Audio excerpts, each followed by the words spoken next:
tuuka buli wamu mu byalo mu masomero tubuulirira abaana kweja emyaka emito bagenda otuuka eno waggulu nga beeyagala kuba beeyagala nga bwe bali kubanga abaana oli n'asiiba mu sweta neyeesiba esweta lwakubanga tayagala abaana bamuvume naye kati bw'ogenda mu masomero n'obabuulirira n'obagamba mwonna mulina kuba balungi kati emyaka egyo bw'ogitandikira wansi ogituukira waggulu n'abantu abalala bajja kuba tebakyasobola kuddamu kuvuma abantu kubanga baba babuuliriddwa ate nga bafunye obuvumu ng'ate bekkiririzaamu.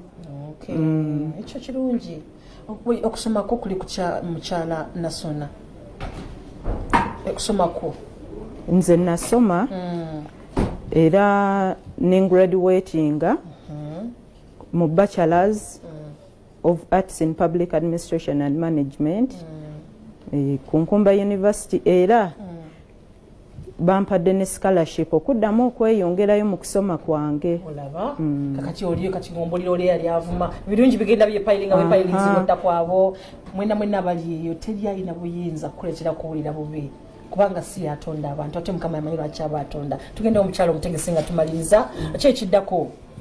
Ekiddako tulina empaka eza Miss Curvy Africa nga 25 omwezi ogujja.